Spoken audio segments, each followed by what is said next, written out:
தமிழகத்தில் 4 ஆண்டு காலம் நடைபெற்றுக் கொண்டிருக்கின்ற ஸ்டாலின் திமுக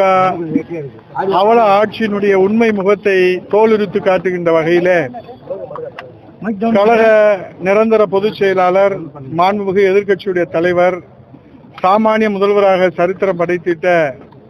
வருங்கால முதலமைச்சர் புரட்சி தமிழர் ஐயா எடப்பாடியார் அவர்களுடைய மேலான ஆணைக்கிணங்க வழிகாட்டுதலோடு கழக அமைப்பு ரீதியான 82 மாவட்டங்களில வாரந்தோறும் திண்ணை பிரச்சாரத்தின் மூலமாக துண்டு பிரசுரங்களை வழங்கி மக்களிடத்தில் இந்த திமுக அரசினுடைய உண்மை முகத்தை வெட்ட வெளிச்சம் போட்டு தோலுரித்து காட்டுகிற வகையிலும் தட்டி கேட்கின்ற வகையிலும் இந்த திண்ணை பிரச்சாரம் 11வது வாரமாக தமிழகம் முழுவதும் நடைபெற்று வருகிற வேளையில புரட்சி தமிழர் ஐயா எடப்பாடி அவர்களுடைய ஆணை பெற்று தம்பி ராஜேஷ் அவர்களும் தம்பி சரவணன் அவர்களும் இங்கே மிக சிறப்பாக அம்மா பேரவைக்கு பெருமை சேர்க்கின்ற வகையில இந்த மாபெரும் வெற்றி பேரணியோடு இந்த திண்ணை பிரச்சாரத்தை இங்கே ஏற்பாடு செய்திருக்கின்றார்கள். இந்த திண்ணை பிரச்சாரத்திலே மக்கள் மன்றத்திலே சட்டமன்றத்திலே இன்றைக்கு ஜனநாயக படுகொலை செய்யப்படுவதை தோலுரித்து காட்டுகின்ற வகையிலும் இன்றைக்கு விண்ணை முட்டுகிற விலைவாசி, மின்சார கட்டண உயர்வு, சொத்து வரி உயர்வு, சட்டம் ஒழுங்கு சீரழிவு, போதைப் பொருள் நடமாட்டம், பாலியல் வன்கொடுமைகள், இது போன்ற இந்த அவலங்களில் இருந்து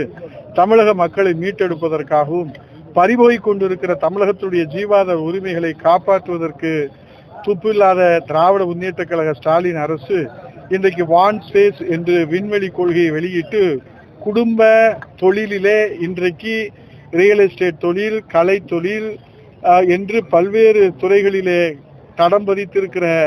ஸ்டாலின் குடும்பம் இன்றைக்கு வான் ஸ்பேஸ் என்று விண்வெளியிலும் இடைவெளி இல்லாமல் அந்த தொழிலும் இன்றைக்கு அவர்கள் கை வைத்திருக்கின்றார்கள்.